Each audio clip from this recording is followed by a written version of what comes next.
Cool. The problem with holding a mic is that I kind of want to say something snarky and drop it, but it's not mine, so I'll refrain. Hi, I'm John. I work on an online trading card game called Duelyst, or a collectible card game, I guess. Kind of a blend between like chess, Final Fantasy Tactics, and Magic the Gathering. I don't like to mention the H word. It's a little similar, though. Yeah, I've been a professional game designer now, or a game designer in a professional capacity for about 2 years. Before that, I designed a lot of board game prototypes. I played them with my friends. I was in college pretty much for a lot of that time.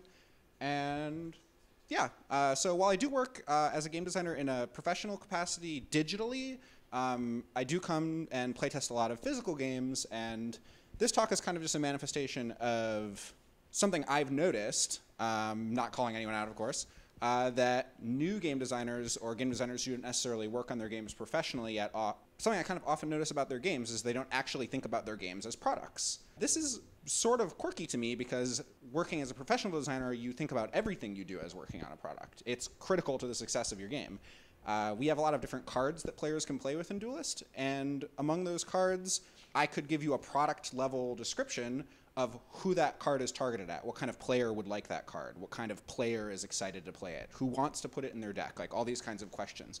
And we defend every aspect of our game, at least internally, in terms of these product level questions because they actually ensure that everything we make has a real audience, not some kind of fictional audience that we make.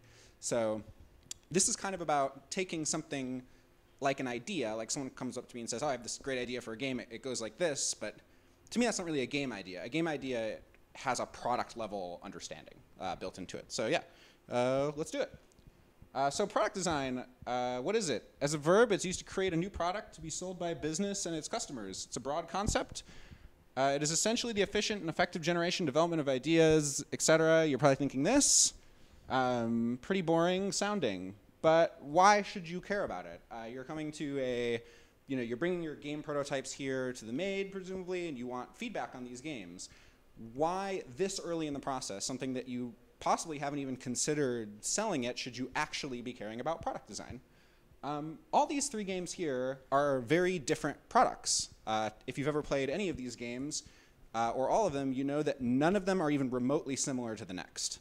Ticket to Ride is a game I could play with my grandma, which isn't to say that it's a dumb game, it's just very easy and doesn't really have a lot of depth to it. It's a pretty simple game. It's a lot like, kind of like a European Monopoly.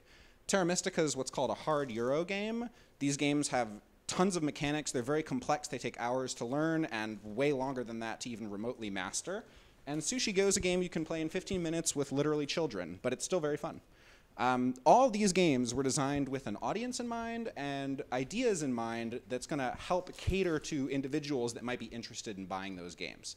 So I can promise you that when someone sits down to make a game like Terra Mystica, which is this very hard mechanical game, they're looking to players who enjoy that kind of experience. And that audience has an age range, purchasing habits, like all these different things around them that make them interested in a game like Terra Mystica or interested in a game like Sushi Go. Okay, button. Cool. So you might be saying, I don't even want to sell my game. I just like making games. I just like whatever. It's like, this is just what I do for fun. It's not my job. That's fine. I'm like, why is product level game design interesting to me? So to that I would say that you still make a game better by thinking about it as a product, even if you never sell it. Even if you're just making a stupid game to play with your friends that there's no one in the world that could enjoy it but you and your friends. It's just this special flower for you guys. That group of friends is a demographic that has wants and needs. And if you understand your group of friends that you're not going to sell your game to, you're just going to make it, you're going to make a better game for them because you're thinking about players. You're not thinking about what you necessarily want out of your game or what the game is in concept. You're actually thinking about a practical application of that game and a way to say, yeah, like I'll just use an example. Let's say you have friends who play D&D and they're really into role-playing. But you find that you kind of want maybe a little game before or after to like wind up, like get into kind of that gaming rhythm. That's a special kind of game. That's probably a game that costs less than $20 and takes about 15 minutes to play. So that's right there, product level thinking, looking at an audience of people that would actually be interested in playing a game like that. All right, so some things to consider. How much does my game cost to buy? This is kind of a thing that people tend to think about way later. Like people have like what are essentially complete games by the time they ask themselves questions like this oftentimes. you should probably think about it right away. And I'm always in favor of these sort of expedient early processing of product level decisions when it comes to games. One of the main things is that if you have a kind of game, we'll say like Sushi Go or Machi Koro, these sort of like simple, like $20-ish games that take very little time to play, very simple games, and you make a game like that, but you kind of realize at the end that that game will cost like $60 to make, you've utterly failed at serving your audience. So it's really, really important that even at the very early outset of thinking about your game, you're going, how much is this thing actually going to cost? What's in the box, right? What pieces do I need? In college, I started mapping out how much it would cost to make this really derivative bad deck building game I made. And I make this game, and it has like thousands of cards. It's like a total disaster. And I go, okay, cool, like I've prototyped it, I've like figured it out, this is the game, I'm so excited about it.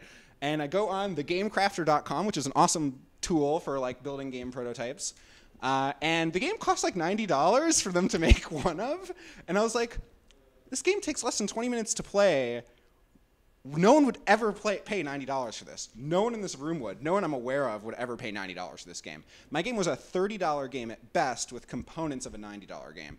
And as a result, the game was pretty much dead. There's like almost no saving it because it was like completely past the point in design where I could just kind of like remove components. So the cost of a game sets player expectations. When I buy a $60 game, I actually have a player expectation that game's going to get me a lot of value. I'm going to want to play it over and over again. It's something I'm going to add to my board game collection. I'm going to keep it for a long time.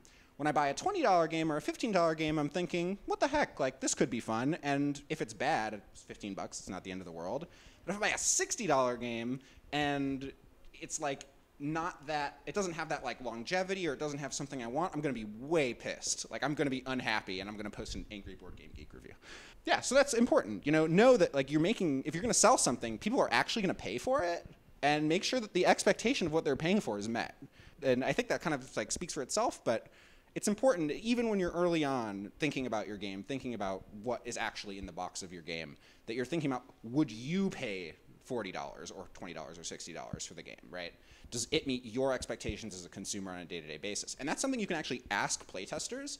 Like, have them play your game and go, how much would you pay for this? And most people will be like, $20, $30. Like, they'll like tell you. And if your game actually costs $60 to make, you should start thinking about maybe paring down. Cool. So also, if you want to keep making games, a lot of people make a first game, they make some money off it, they use that money to make their second game, and they kind of keep iterating on it. You presumably want to make a profit margin on each game, so it's important to think about that too.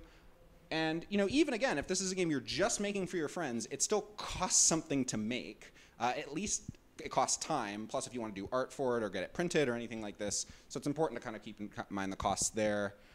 Think about it early. What pieces do you require? Like, even if you've been using dice in your playtesting, did you actually factor in having like 8 dice in the box?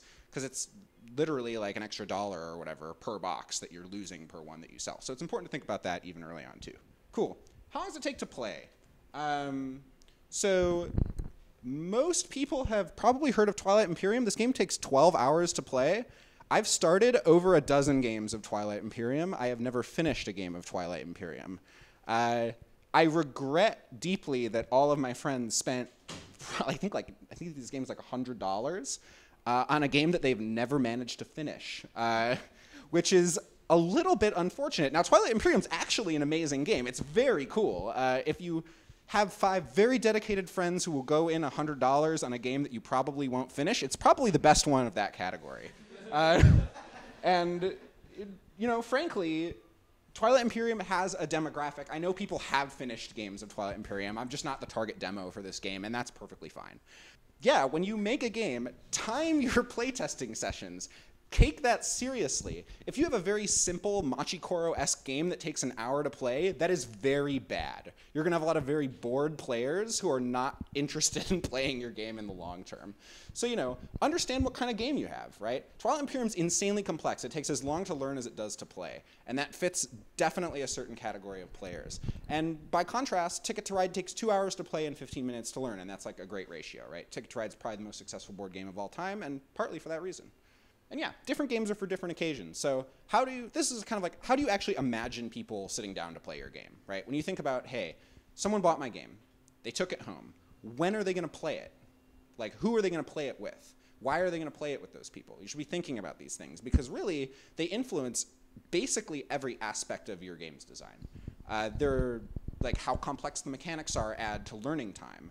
How long a player turn takes, like all these things. Like, you should be thinking about how long even it takes a player to think about something, right? So if you played a Euro game, you're probably familiar with someone who's 15 minutes into taking their third turn, and you're like, yo, Jeff, like, we're like playing a game, right? And that person's like, I gotta figure it out. I gotta figure out the perfect solution. There are games like that, but if that's happening in your game and you don't want it to be happening, you should be taking notes on that and actually figuring out how long you want a player's turn to take. And there's lots of different ways to do that. I mean, this isn't necessarily a design talk, but in general, timing these different aspects of your game and actually figuring out how long these things take is really important. And in addition to that, I'd say that, when I go to play, like a friend's house to play a board game, and it's like a dedicated board game time, right? That's like actually like kind of its own genre of game. I'd say like Mansions of Madness 2nd Edition, Ticket to Ride, Settlers of Catan, like a lot of these games, they're like 2-hour games, 2 to 3 hours. And that's like a board game length board game, I like to say, which is not a very good description. But they're, maybe that's not what you want out of your game. Maybe you actually want people to like play your game in tournaments, right? So maybe you want it to be the kind of game that they can play like over and over again throughout a day. Or maybe you want it to be the kind of game that they play between playing other games, which is also a kind of game that you can make. So, think about these things, these time length considerations, because they go into a lot in terms of how you actually design the game. Okay, so this is something that I think a lot of people say a lot. A lot of people say a lot. And it's treat feedback as scientific data. I often give feedback on games, and then the game designer defends their decisions to me. I have no dog in the fight on your game. I playtest a lot of games, a lot of which are pretty good and a lot of which are pretty flawed. And at the end of the day, when a playtester is giving you feedback, they're giving you their honest opinion about something. And guess what? The thing about opinions is that they're not necessarily wrong. They're clearly pointing out something that they didn't like about your game, and you have to take that seriously. I know it hurts. It hurts so bad that you worked so hard on that mechanic, and it sucks, but it sucks. If someone tells you that's the way these things go, and you really have to be able to internalize that and move on. So, 10 out of 10 players in your target demographic, let's say you're making a game for hardcore board gamers, and 10 out of 10 hardcore board gamers tell you that your mechanic sucks, I'd say your mechanic sucks, and I'd probably bet a lot of money on that. Players are a better judge of your game than you are. Kind of like kill your darlings kind of expression. But in general, when a player plays your game and they're not having a good time, it's legitimately because they're not having a good time. Not because they're not understanding something about your game, it's because they're legitimately not having a good time. And this is, again, a product level concern. If you have people who are in your target demo not having a good time playing your game, people you would normally envision playing it, start over. Go back. Why aren't they enjoying it? Ask them questions. Treat those questions seriously. It's very important. Players are great at identifying problems and poor at identifying solutions. So in general, when a player tells you they don't like something, it's probably disliked for a legitimate reason. But the moment they start to suggest something to you to fix it, it's often going to go off the rails pretty quick. Because as most designers know, there are no perfect solutions, but there are a million solutions. So whatever solution a player suggests to you, you should absolutely consider. Not to put people down who give suggestions on things. I give suggestions all the time. But in general, you know the mechanics of your game, you know the flow you're desiring, you know what that product's supposed to look like at the end of your playtesting. So as a result, it's on you to come up with the solution that best fits those players. They're going to give you suggestions, and they're often going to be like basically about totally different games oftentimes. Okay, so take notes. Always ask yourself how the game could better serve players. This is pretty much every design field in the entire world does sessions where they do like various kinds of data collection and testing on users interacting with a product. If you are a chair maker and you make a chair, that chair better be good at chairing, right? It better be able to serve the people who want to buy that chair well. The same is true of a game. when you make a game, it's for players to play and love and enjoy and cherish. It is not for you to feel smart. It's not for you to feel accomplished. It is something for people. So again, try and when I play test, I either try to not be involved at all, or I really try and take the focus off myself, because it actually lets me see how people would interact with it if it were an actual product that they bought. That's all, folks. Thanks for coming.